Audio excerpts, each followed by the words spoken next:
He was with me one day with the wolves, and we were hanging out in the kennel, and Kona was correcting Loki. He had his whole head in his mouth, and he was snarling like a wild beast, and Loki was screaming in the background, and I'm sitting there drinking tea or something with Philip, and Philip's looking at me like, wolf killing wolf over there? I'm like, nah, that's what they do. They don't hurt each other. He's just telling him who's boss.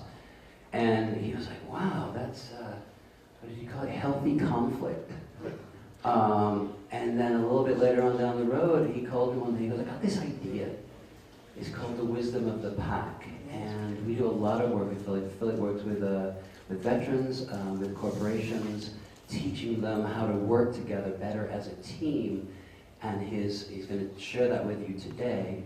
But his foundation is based in a wolf pack, and then we come in at the end with the wolves, and we talk about wolves as a team. And we've made a lovely friendship over these years, and I think we're a great team, and we become family, we become part of the same tribe, part of the same pack. So it's my honor to introduce Philip Folsom.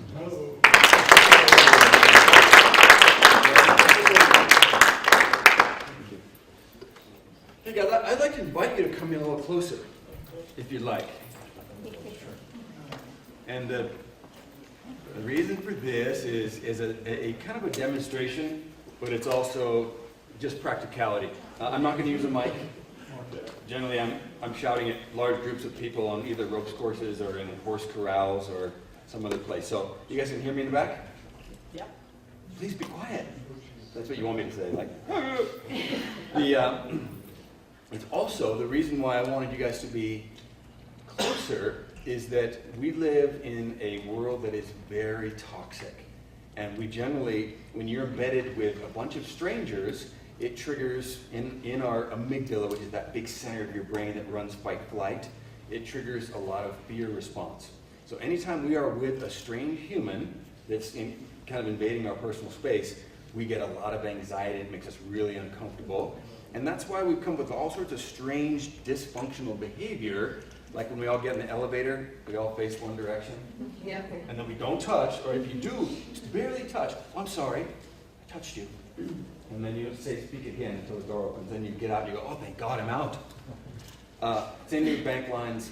We behave in that manner all the time when we're in social situations, and it really is part of the dis-ease of our culture. And so a lot of the work that I do as a cultural anthropologist is I go into organizations and I look at the value systems and the belief systems of that organization and find out how to make it better. And the story that Steve was telling was actually a really crystallizing moment for my career as it related to anthropology. So I want to share that with you. Wolves are going to run all the way through this entire workshop and story, and we will too, because there's a lot of connections that are not even fully understood at this point, but they are profound. And I know that the moment human beings see a wolf, it changes something. I've never actually seen Justin Bieber in real life, but I imagine that's what happens to humans when you see him. When Apex pulls up and you see a wolf head stick out of the truck, I've seen people crash cars, I've seen people drop their coffee, and I've seen people walk across a busy road like zombies just to go look at the wolves. It doesn't happen to any other animal. I think we would all be very interested in, snakes and tigers and other interesting things, but wolves hit us at a level that is really different. And there's a lot of biologists and paleoanthropologists who believe that there has been something that happened in the last 100,000 years with our partnership. And it is not fully understood, except they do know that when a dog, which was a wolf 100,000 years ago, gets petted by a human, they have a hypothalamus response that boosts serotonin and dopamine and basically makes you feel good. The dog has a reciprocal response. So if you track the blood levels of humans and their canine pets, they both get this increase of well-being when they are connected to each other. So we don't know exactly how that happened. We don't know really what that early partnership was, but there certainly is a lot of dynamics with wolves and humans, and I'm going to touch on that from a paleoanthropological perspective too. And then any of this information, I would love it if you guys would ask questions, because I'm not giving my standard corporate workshop here. This is, I believe I'm speaking to a room of rabid wolf fanatics. So if you guys want to know, anything about whatever the background is on that, and ads would be awesome, and ads would be great. So I'd love this to be a conversation. It would be brilliant. Okay. So the story, a little bit about myself first, and then we'll go back to the Steve story. I came from a really high trauma background. The kind of classic story of growing up real poor with some neglect and abuse and whatnot. When I joined the military, to basically as a means out. And most of us men and women who join the military are not actually doing it in a really patriotic way. It's because that's how poor kids get to college. So the numbers right now are about 2 to 3 times of pre-trauma load than the average civilian. So you take, if you poll an average civilian, yeah, we've all had some poverty and some challenges and bullying. But then you poll the average veteran, he's like, oh, look at all that stuff back in the closet. And so the passion about trying to look in and see what's going on with our culture that is creating this lack of this ease or dis-ease is really profound for me. And I do believe that the work that we're doing will create a trophic cascade. Is that the right word? Sure. Trophic? Yes, trophic can work. I was going to say trophic. So we're losing species every day. Every day. We're losing species to extinction. And nobody really cares because they're not sexy. They're more like beetles and grubs and other stuff that isn't really cool. We care about wolves. We care about polar bears. And so if we can address that, then by the very active engagement at that level, there's this huge trickle-down effect on all the rest of our environment. The same thing is true with us culturally. Our society is absolutely toxic. We have, if you compare and contrast the Paleolithic existing tribes that we have, and you guys are welcome to come on if you want. I just figured since we're a small group, I was going to talk here. So you guys are welcome if you'd like. There's lots of room. You might have to sit next to people. This hand's Scary people. Scary people. The Amazon basin, which has the majority of our existing Paleolithic tribes, but you could make some case for the Bushmen, for Aboriginals, for Chaco Canyon. There are still some existing primitive people, and primitive is not a really good word, but it's the nomenclature of what we normally use. They have almost no diabetes. They have almost no back pain. They have almost no knee pain. They have very little cancer, almost no heart disease. They have no mental illness, as we would normally call it. So no, they don't have any clinical anxiety or depression or other standard behaviors that we would look at as aberrative. And so if you take a look at and compare and contrast to our culture, we have a slew of things that is slowly killing us. And so we're probably the more primitive. We have regressed. We have stepped into something that Krishnamurti calls a sick society. And the full quote is, "It is no measure of health to be well adapted to a sick society." And so we have become that. And by looking at what our culture is, you can really start, hacking that, going, what are the things that are wrong with this? Why is it that those people who are, living in a Paleolithic society or culture, why are they healthy? Why are they happy? Why are they high performing? And that's what I spend a lot of time doing.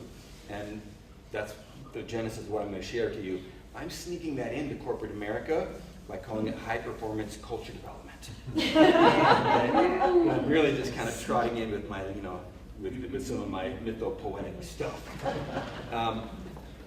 What I've discovered is that there is a perfect or almost perfect Venn diagram or overlay of high performance sports psychology, and I work regularly with Red Bull and their whole big Red Bull high performance school out of Los Angeles.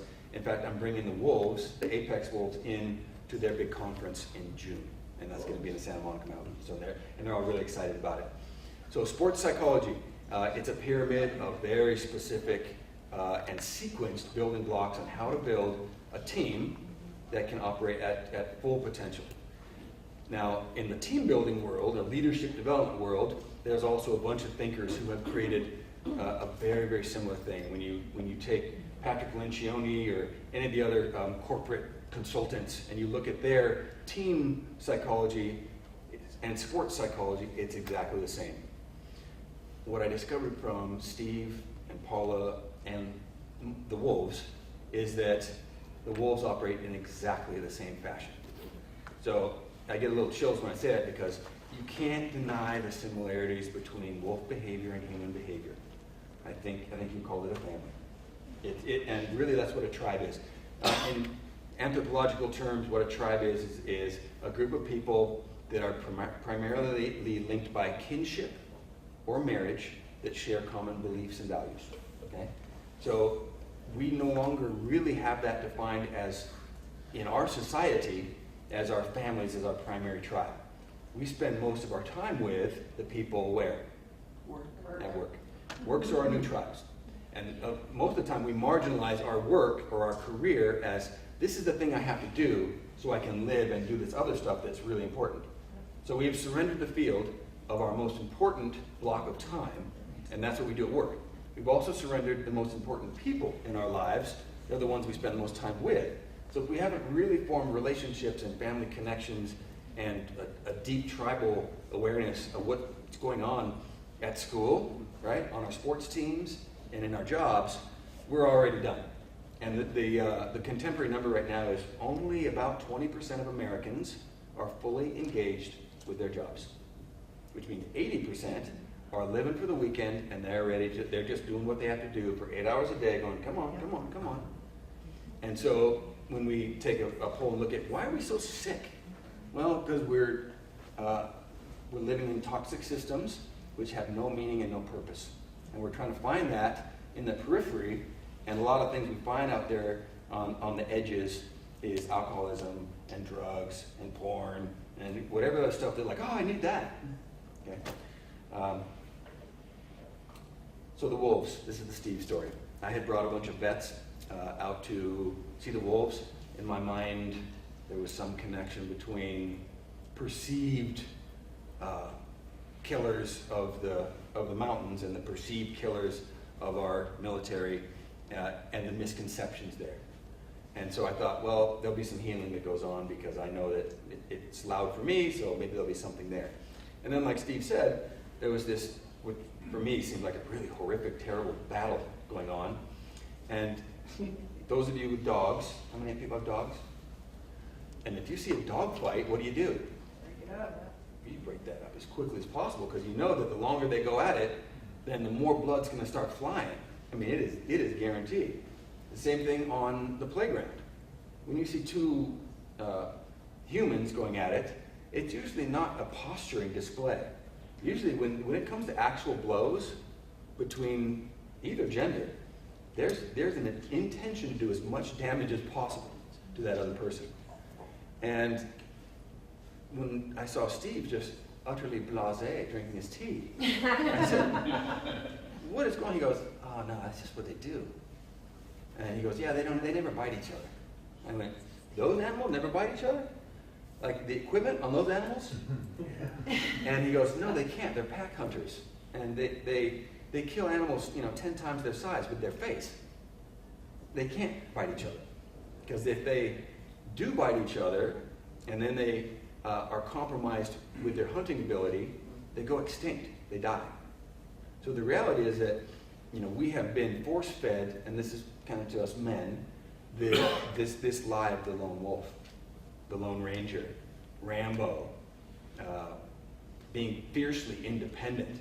This is language that's been driven into us by our parents, our coaches, their parents, probably since agriculture. And certainly, if you want to push back that far, since the Industrial Revolution.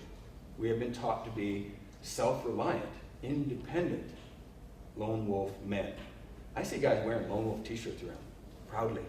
I'm a lone wolf. And what I want to tell them is, what happens to the lone wolves? they die. It's hard and usually short life. Yeah, they die. And Unless they're lucky. And so with us, being a lone wolf doesn't mean that we're starving to death, like the packs that get this, when you were sharing the story about how the packs disintegrate and then they head off into the wilderness. What our deaths look like is slow deaths of alcoholism and drug abuse and isolation and a lack of professional abundance and networking. I mean, we go down the tubes, but it takes us about 10 years until we die. Okay? Since 9/11, we have only lost between 7,000 and 8,000 of our troops to combat. I don't know where the exact number is right now. Guess how many we've lost to suicide? 12. Or 80,000. 10 times that number? 200,000. 150,000. And these are, and I work with corporate America who complains to me regularly, where I can't find workers who are team-oriented and mission-focused. Where are these people? I'm like, they're killing themselves 22 a day. That's where they are. So the lone wolf dies, and in many ways, for us to fix this problem of our society, I'm going after the polar bears. I'm going after the wolves. And we got some of them sitting in the room right here. So if we can find a way to fix the wolves in our community, then that same push down will help the lone wolves in our inner cities. Because we're losing just as many of those kids who have the same levels of PTS, same levels of suicide and drug addiction as our veterans. Except veterans are a little bit more postery, because we served and we're patriots and we look good under a flag. And so honestly, we're important, but we are just that apex thing on the top of this huge problem.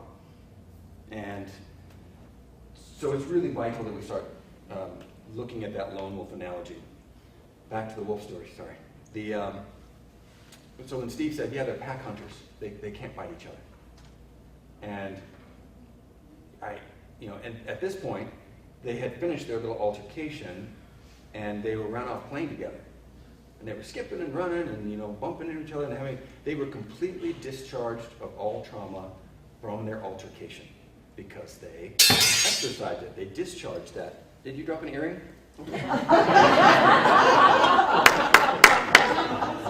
Yeah. And what I had realized is I had been, just to get the veterans to this place, had been an hour and a half of traffic, and I was churning from this traffic drive. And I was furious at some of these other incompetent drivers. Ugh, I was so angry. Because I didn't get a discharge. I didn't get a chance to sort out our conflict. Because in our sick society, because when we go to conflict, we go full nuclear, right?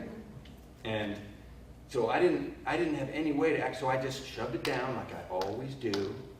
And a little interesting piece about traffic. It takes our systems an roughly equal amount of time to just filter out the toxins that are formed as the time we spent in traffic.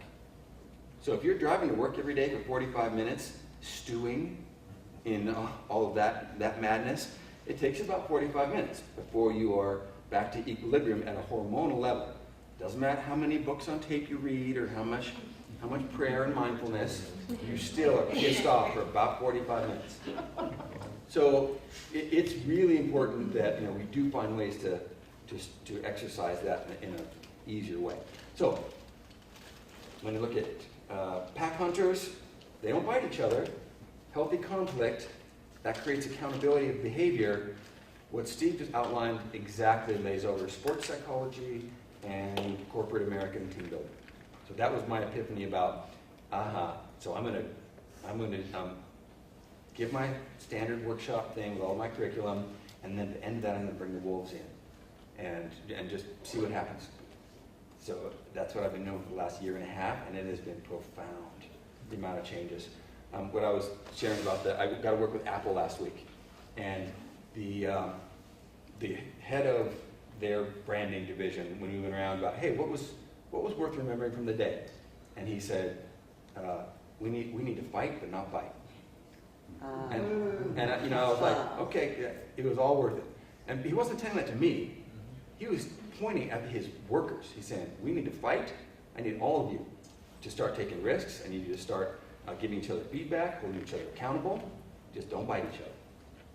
So it's a really cool analogy. It's really powerful in terms of how can we now rewrite the fairy tale of what do our careers look like and our relationships and our families and really society. That's the big one.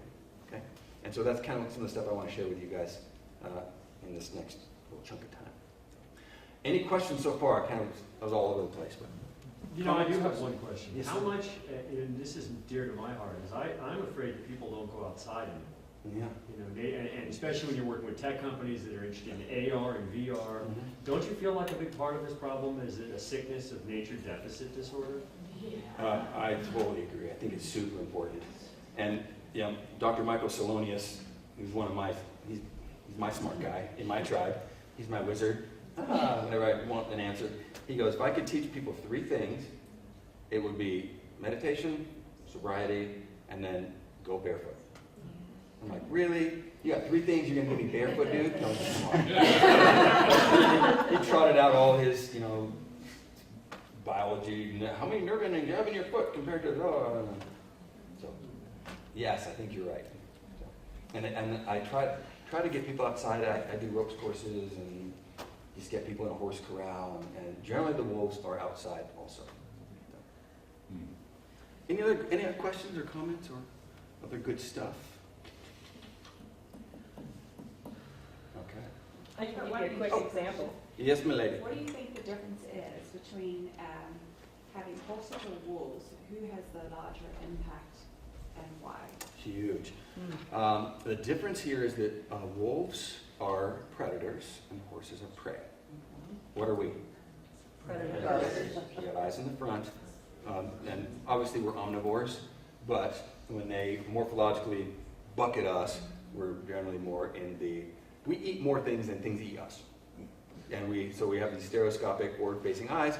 We are predators. Predators respond to energetic.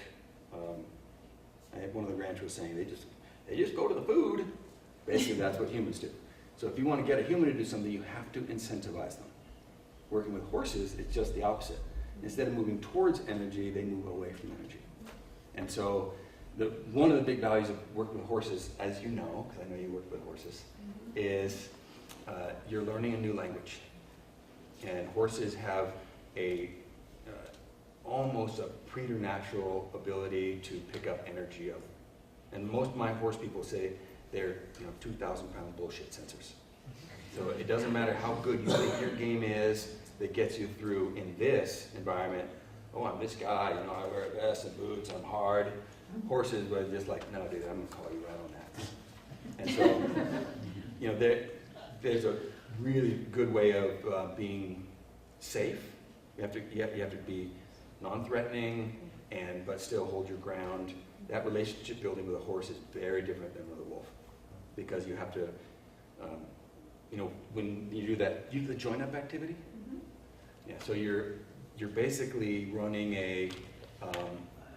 trying to understand what the dynamics of a horse herd are by pushing that lone horse out, and a lone horse is also a dead horse, except they will force the horse out of the herd, at which point that's a death sentence to their amygdala, and so they will quickly pivot. It's a shame function. Doing a join up with a horse is basically applying a shame dynamic and making them come back in and go, hey, I'm sorry, accept me. So it sounds manipulative, but we're learning the language, and we should have learned this language a long time ago about how we're supposed to function. And it's been buried and it's been lost because it's really grandfather or grandmother wisdom about how are we supposed to work together and how do I heal myself at an energetic or spiritual level, and it has been lost. So, yes, sir. I have a question. I read a book a couple of years ago called Positive Intelligence. Oh, cool. By guys from Stanford, and he's a business guy, and I just wondering if you've been exposed. He writes a lot about are inner judges. And it's really interesting, as saboteurs to having healthy relationships with people. Like the first one, the biggest one is the judge. Your inner judge that's always constantly judging other people, judging yourself, and he encourages one to sort of name your judge and be able to know when it's getting activated, and then know how to manage it. And then there's like 7 other accomplice saboteurs he writes about, but it really made me just think about what you said about how can you fight in a healthy way but not fight? Yeah. And how do you manage these inner voices we have all the time? But I don't. No, we're gonna touch a little bit of this. What I want to give you guys experientially is the keys to the castle about understanding some archetype work. And so this is Carl Jung. This guy may have been drawing stuff.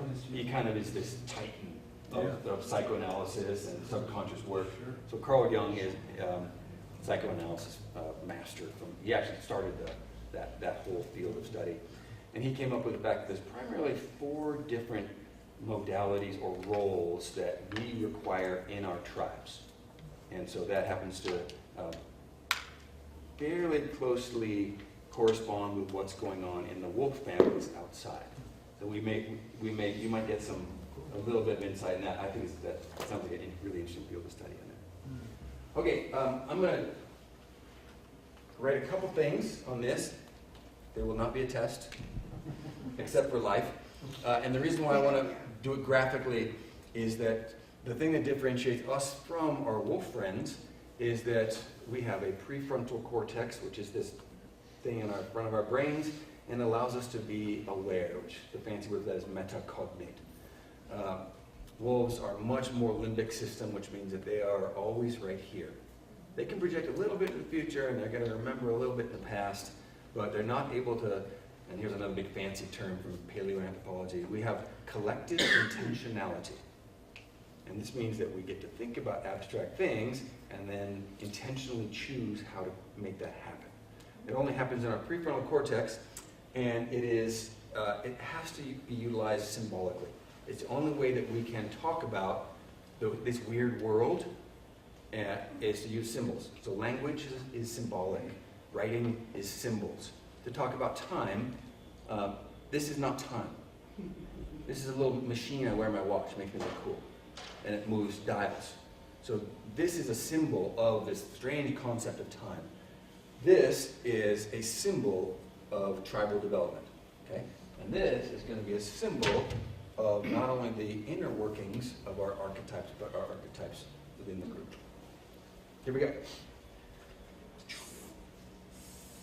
Anthropologists love pyramids. You guys remember Maslow? What's at the top of Maslow? Self-actualization. Yes, which means I'm completely optimized with my spirituality and my physicality and my purpose. So I'm all up. For wolves, what is this? What's the end game for a wolf?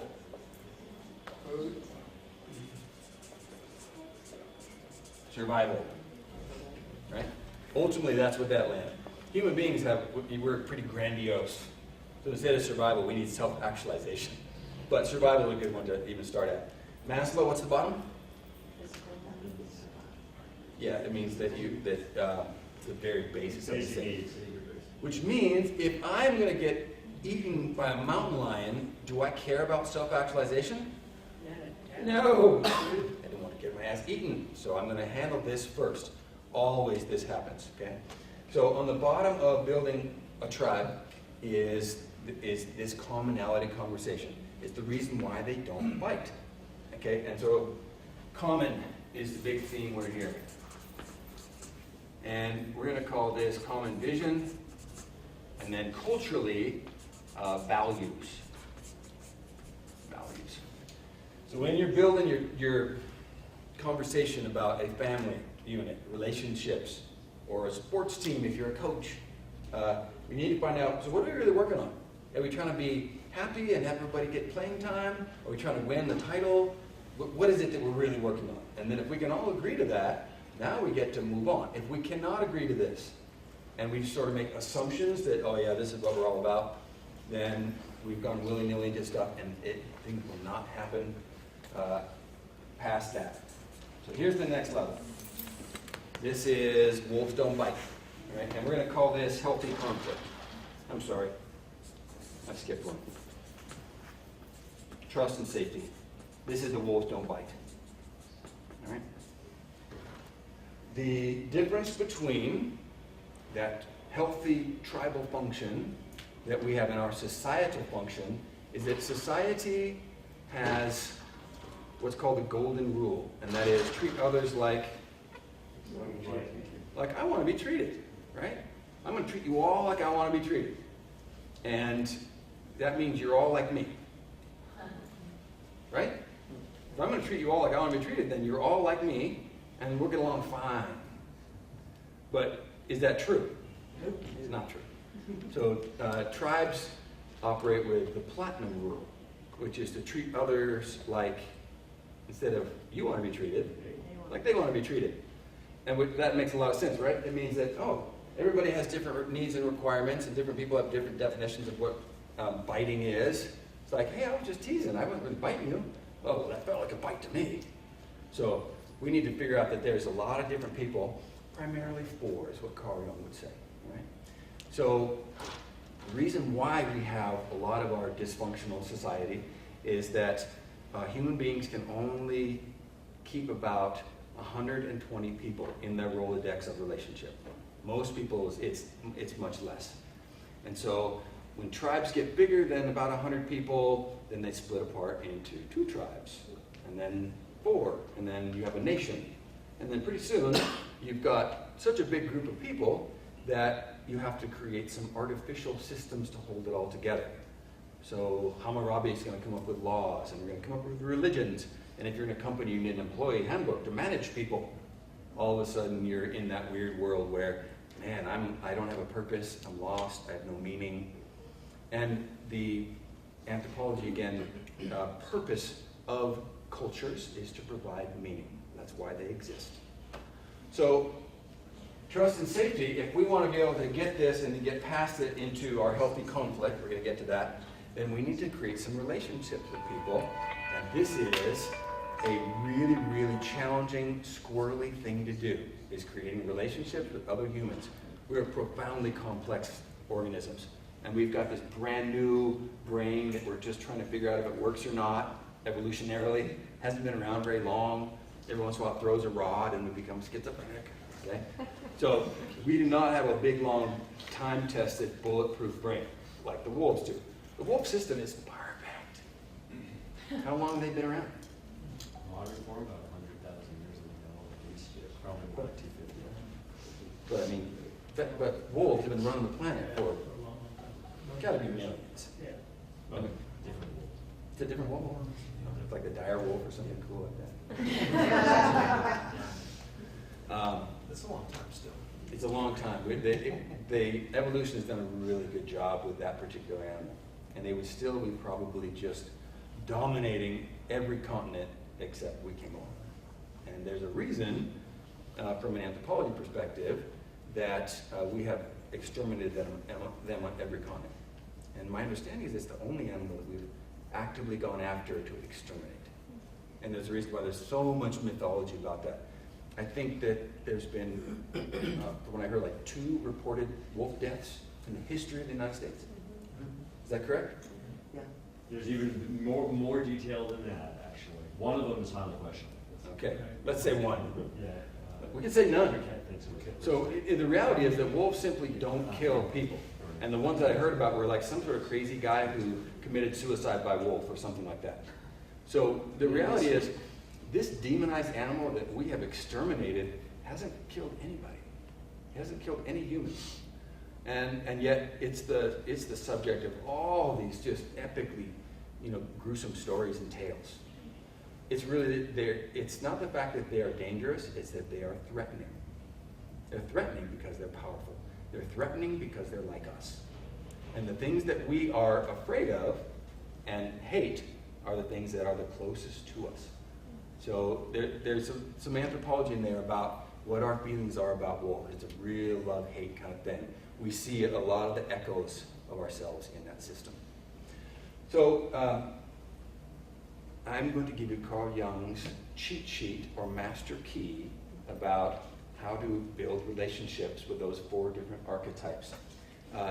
These archetypes are as much of psychology as my watch is time. Okay? So there's a lot of times that people will, if you've been in corporate America and you've done Myers-Briggs, and they've given you 3 letters and a number and or a color, or and you walk out with this sheet, you're like, oh, I'm a light blue HR? And like, what is that? I don't want, but that's not me. So this is, this is not you. But it gives us some symbols to talk about us. And for most people, when you hear it from a mythological perspective, which is what I'm going to propose to you, you're going to go, oh.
It means that you have a sense of being self-made.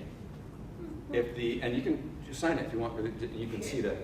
If the first letter of your second name is as big or bigger than your first name, it means that you have more of your importance placed on your heritage. And then my joke is, I have a big P, and thanks for nothing, Dad. If there wasn't a kid in the room, I would have changed that statement. So, anyway, I don't know if that's true. The masculine or feminine side, I think that's a slippery thing because there's a lot of what you would call sensitive men who aren't feminine at all. They're actually super masculine. Well, that's because we all have both within us, and what we're looking for is the healthy balance. I'm totally down with that. Yeah. Totally down with that. The salute. You know where that comes from? Why we salute? With our right hand. Anybody? It is the raising of the medieval visor to show your eyes. What you're saying to your opponent is, all right, I'm vulnerable, now don't stab me. And I won't stab you also. It's a sign of respect. That's why we salute officers. Okay? So there's a huge amount of stuff. And you know why we clink our glasses together? We used to poison each other so much in the courts that you would clink your goblets together and slosh wine back and forth, so you knew that the host was drinking some of what you were drinking. And you watched them. That's why Ike was like, okay. What do all those things have in common? Self-protection. This is all self-protection stuff. So, relevant. Anyway, you guys know each other now a little better. So please answer these two questions as authentically as you can. There is no right or wrong. There's no best or worst. Every tribe needs the king, the warrior, the magician, and the lover. We need all of them. Wherever you end up is awesome. Okay? And by the way, I just told you the name of the book that has this information in it if you want to read it. My man Joy's got a beautiful new tattoo of that. All right. So if you like it, and you don't have to play. If you just want to watch, that's cool too, right? I'm going to ask you guys now to, if you would like, choose which side of this blue rope you would like to be on, okay? And let's have on this side, where you're already sitting, are people who have a tendency to ask more questions. And then on this side would be a tendency to make more statements, okay? Come on, all you statement makers, get over here. Statement makers? I'm in. This is slightly more That's how I get my questions a answered. little more assertive. Yes. Get over here, John. You, sir, get over here. You can. This is just you can, if you want to move the chair right in the middle, move the chair in the middle. Okay. Even though I don't know. We started this. Okay, and guys, when I start telling you the story and you want to move, please move. Okay. Now remember where you are in terms of the blue rope, and now you're going to make a choice of the orange rope. Okay? People who are on this side, on a trip, they're focused on the destination. These are people who need to get there. They want to get things done. Okay? On this side of the orange rope are people who are on a trip, are focused on the journey. It's like, man, I'm on a journey. And these people are like, man, I need to get to that place, and then I can start my trip. Yeah, I'm in the right spot right here. So, oh, yeah, you're, good job. You're in the right spot. We gotta get there. Good job.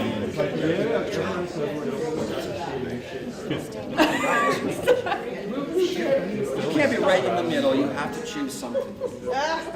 I'm a huge one. I can't choose. Why aren't there enough? Well, you check right here. I know I should put up there on that side of it, and I know I should enjoy the journey, but I know everyone else. I love that. People get pissed when they take forever to get places. I stop.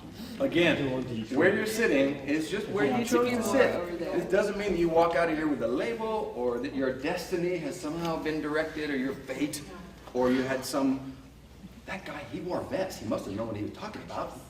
Really? So, Where do the people who don't have that belief go? yeah, so feel free to We will refund all your misery at the door. The way that human beings pass information from generation to generation is through mythology. It's why it exists in every culture. In fact, we keep telling the same story over and over again in every culture. And Joseph Campbell calls that the monomyth, or the hero's journey. Yes, Chris. Hero's journey, huge. So there seems to be some really ancient stuff in that, that piece of information, and Carl Jung relates it to the fact that we all have the same hardware. We've got temporal lobes, we've got a prefrontal cortex, we've got this part of our brain that tends to synthesize information in a similar way. And so when we look at the happenings of our days, or Wolf Week, or maybe a career, we tend to see it in the same kind of thing, and that's called the hero's journey. We also tend to view things through these 4 different archetypes. Okay? An example of your archetypes would be if everybody crosses your arms, don't be afraid. This is the way you always cross your arm. You've been doing it since you're about 4 years old. If you x-rayed your arm bones, they're slightly changed to fit. And if you would like to explore that, switch your arms.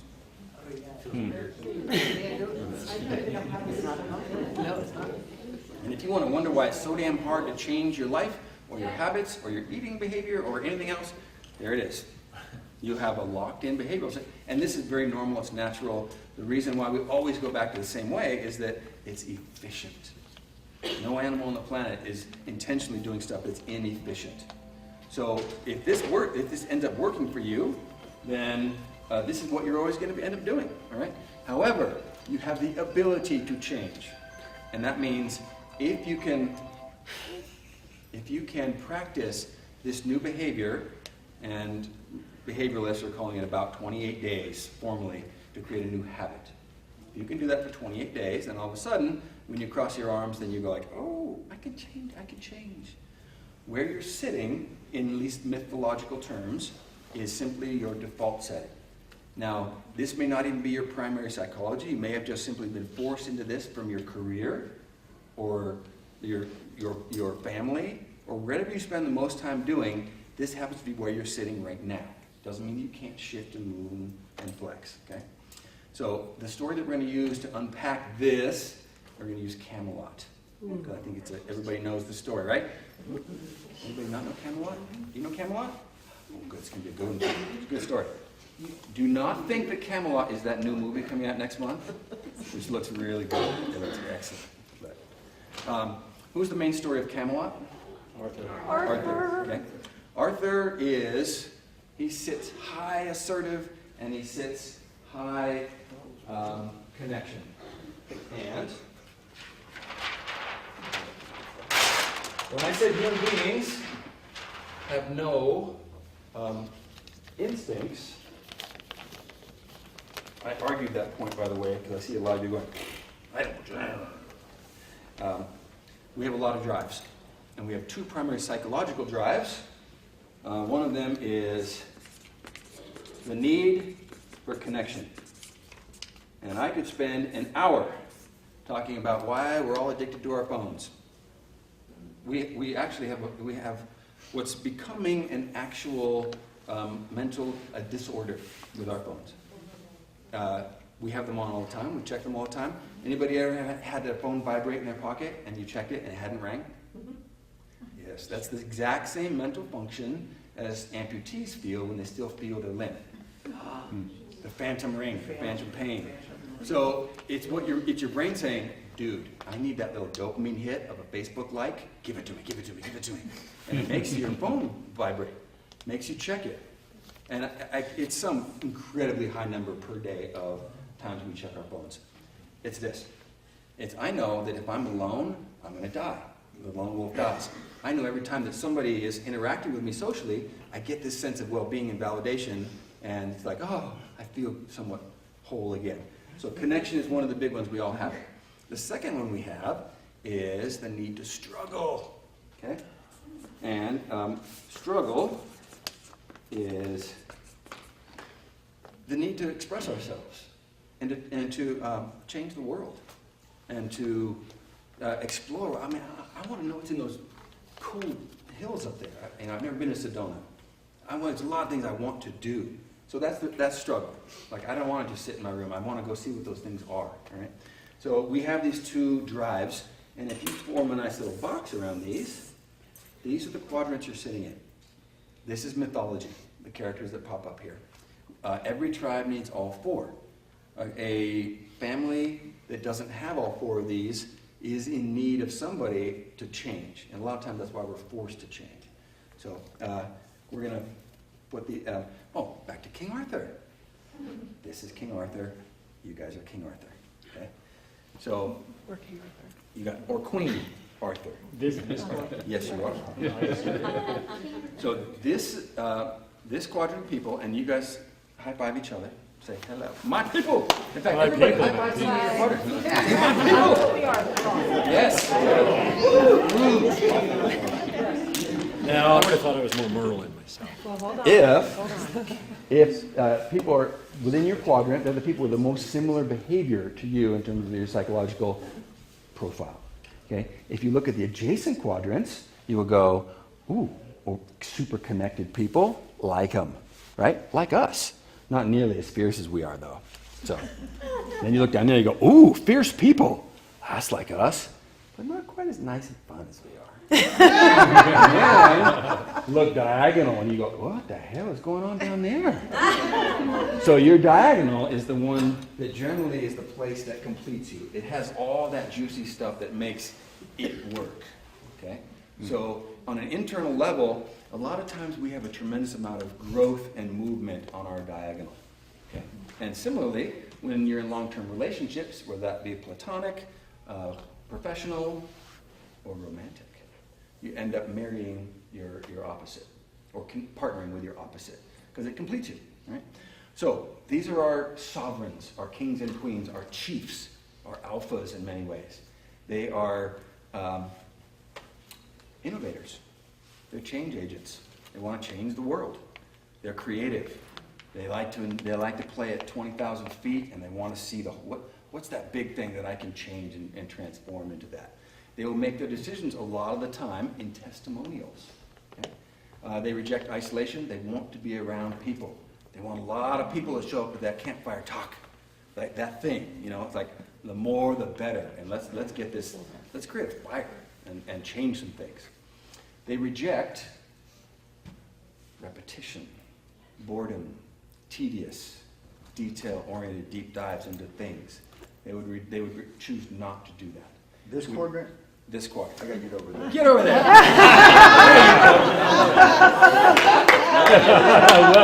And you're the one that said, hell yeah. And you know what? You look good with a crown.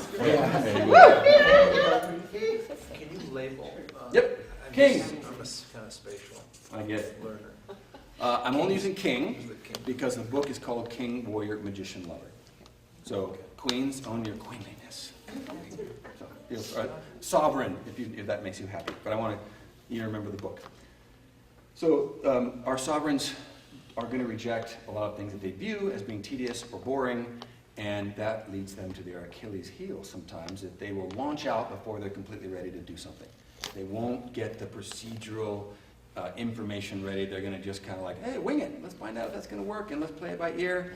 And so a lot of the time, if they call that meeting, which feels really good and fun, and hey, we're just going to kick things around, some other people are going, hey, we need some action items, an agenda. Do we even have an end time to this meeting? What are we doing at this meeting? Okay, Just taking notes. it makes us a little unsettled if we're just winging it all the time. Okay, so in the story of King Arthur's got a vision. He wants to change the world. Round table, no edges, caste system, equality, blah, blah, blah. However, he has no power until he receives Excalibur. So Excalibur is given to King Arthur via Merlin, right? So Merlin puts the sword in the stone, for he who removes the sword from the stone shall be king of all England. So you guys are Merlin. So this is one of the big primary polls about tribal development. Our Merlins their focus is staying in their cave and building magic swords. Is what they do. They're willing to go deep dive into research, process-based architecture, looking at the numbers, the historical precedent. They want to stay in there and hammer that thing until it's flawless, right? It's magical. It's just not perfect. It's not right yet. It's not right yet. One more edit, one more edit. And this leads us to sort of our magician Achilles heel, and that it's never perfect. And if we're waiting for the book to be perfect or the sword to be flawless, we'll just end up with a cave or a tower filled with parts and pieces until we've got it all together. But the world needs the magic swords. Stop waiting. Engage. And this is kind of some of our magician challenges, is that we're not going to go at you personally like some of the kings and queens will. They're going to get a little catty. We're just going to go, click. No swords for you. You're in the right spot. I'm the Take all my smart, toys and go I'm home. the smartest one in the room, and I like that. And at some point, you'll ask me for my opinion, and then I might give it to you. So, for us to be able to work with each other, we need to know that things aren't going to be perfect, and things are not always going to be on a flow chart, and things aren't always going to. There's going to be some things that are messy. Ooh, I don't want messy. And for them, they have to know, hey, I need to slow down. I need to do some details, get the information out so that others can engage with it. And this is a really good balance. In many ways, a lot of our more extroverted people enjoy and they kind of power up around people. For a lot of us who are more introverted, we can be around people, but then at the end of the day, we go back to our room and we're like, oh, God, thank you. So, like... This is a pole that is really, really powerful, okay? So kings, and down here, these are our magicians. For those of you guys who wanted a little bit of business stuff, just because you're here from the hotel or anything, this is innovation. If you are not innovative, you're already falling behind in business. The pace of change right now is exponential, never been seen before. So if we don't have cultures that are constantly being innovative, even as it relates to rolling out engagements with wolves, for example. All the social media and all the crowdfunding and all that stuff that's happening right now. If you're not part of that, you are an anachronism. You know, you're just done. So this is innovation, vital. This is process or efficiency, which means if you don't really have a set game plan, if you haven't thought about your business model or what, so how are you gonna get connected to those power players in Washington? How do you do that information? So a lot of times, you know, what the magic sword looks like is a grant, an app. It's a book. These are magic swords in our world, right? So this is efficiency. So innovation and efficiency tend to be a pole to each other. Okay. Who sits at King Arthur's round table? Let's warrior. Yes. Here they are. Sitting all together in a nice line, ready for action.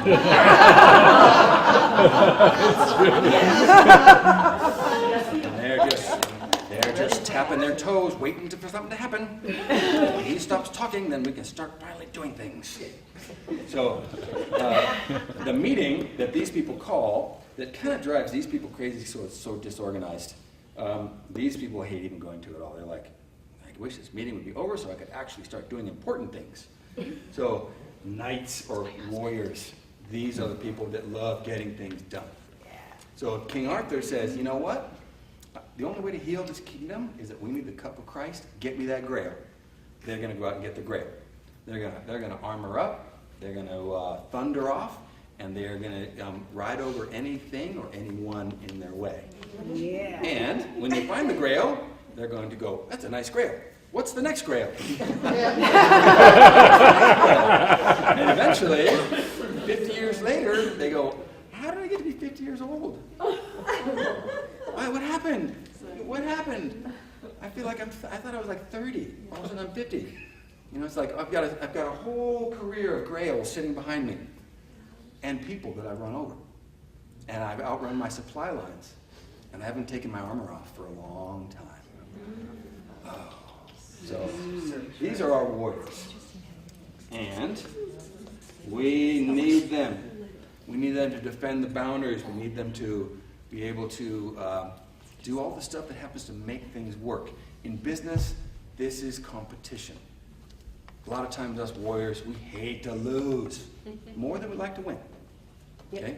We hate the fact that we are embarrassed, or and we cannot stand a lack of honor. It stinks. It stinks to us. Anybody who is not that focused, that duty-driven, that ferocious, it's either, hey, give me a grail to chase, help me get my grail I'm chasing, or get the hell out of my way. And what happens is, a lot of times people just can't keep up with you. Or me. And so, we know what happens when we outrun our supply lines, and we end up being the lone wolf, is that lone wolf dies. So, again, we are heart-based. It is relationship-based. It is inherently empathetic and compassionate and connected. These are the people that are the glue of their tribe. Without them, they fall apart. In the wolf pack, I would guess these are the nannies, or the caretakers, or it's the thing that is that social glue that keeps it together. Right? In business, you cannot incentivize or pay people enough money to stay in a job that sucks. And I've seen it. People are like, hey, if we just have beanbags instead of chairs, if we have Taco Tuesday, will you stay? They're like, no, this is really a toxic place to work. I'm out. As soon as something better shows up. So in business, the lovers hold down retention, which means we're keeping our people. We're keeping the tribe together, or the sports team together, or your friendships together. So it's incredibly important in business that with everybody else hunting for the good people, that you keep the good people within your tribe. Your good hunters, the good, the innovators. We need to keep our people. And you guys are awesome at that. You take care of other people to the extent that you stop taking care of yourselves. Right? Service, service, service.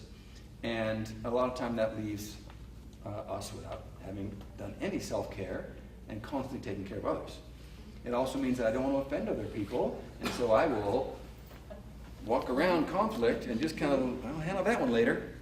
So if we are not able to set healthy boundaries for ourselves and practice some self-care while we're taking care of the rest of the tribe, then we end up compromising ourselves, and then we're not able to take care of anybody else, and the whole tribe goes down. So the lovers need to learn how to put on their war hat and go, you know what, that doesn't work for me. I don't accept that language. I don't accept that schedule. Or I didn't give you permission to yell at me. So this is decisiveness, vital, right? And this is compassion, vital. And the balance between peace and power is grace. So that little balance, that little sweet spot right there, really, really important, vital thing. Okay, so the name of this book, and I know that I'm way over on time, I apologize. No, you're okay. King, Warrior, Magician, Lover. It's by Doctors Moore and Gillette out of the University of Chicago. And it is a master class of great information. The reason why I wanted to share a little of this with you is that I believe it's kind of a game changer lens to view people through. Your barista who gives you the kombucha we got yesterday, the moment we walked in, I was like, oh, that's a king. And that meant that I could kind of play with him, I could tease him a little bit, because he's going to be like, ooh, talk about me some more. I like this. But if he was, somebody who was like, hello, and here's this and this and this, and then, like very wizard, I'd be like, okay, if I bust his balls, he's going to take it as like, that's inappropriate. Or, I don't know you yet. You've not been allowed into my wizard cave. So, what it does is it lets us shift our own behavior, and that's called versatility. Versatility is the platinum rule. If you are not able to be versatile and enact that platinum rule, and that gets you your trust and safety. And this is where I'm going to put a bow on it, guys. And you're welcome to pick my brain or email me about any of this information. And if I'm keeping from your lunch, I apologize. So this is the platinum rule. If you're able to honor the different behavioral styles in your tribe, then you get to access healthy conflict. Okay? That means you get to bite but not fight. You mean fight but not bite. That's what I mean. Right. Big talking. Okay. If you Fighting- fight but fighting don't not fight, fighting then would you be- won pretty fast. That would be like a psychopath, I think. So healthy conflict means I get to give my friends, family, and coworkers honest feedback. Like, hey, we're on the same team working on this, and I know that you're a warrior, and you don't want to hear about this next month. You want to hear about it right now. So I'm just going to pull the Band-Aid off and say, you said you're going to have it to me by Monday, and you didn't. And that means you really left me hanging out to dry. So that was what just happened. And most of the warriors, if you do the right sequence of loading, they'll be like, hey, thanks for that. You know, and then we can move on. And this is called accountability. Okay. Accountability is the highest kind of echelon of human interaction and behavior. We don't get to see it very often in an honest sense unless you have been part of a military unit, unless you have been on a championship sports team or high-performing sports team, or if you've been part of a rare subsection of our culture like a fire department or some other high-performance little team, because those are tribal, and this is tribal, and this is self-actualized, full-fledged performance. Okay? And the reason why I think this is so valuable is that we don't have to go back to wearing loincloths to do this. We don't have to give up our iPhones to do this. All we have to do is start creating relationships and systems and intentional behaviors that tap into some of our ancient hardwiring of I need to be connected and I need to be able to express some struggle, and I need to do that appropriately with the individuals on my team and moving forward. And so in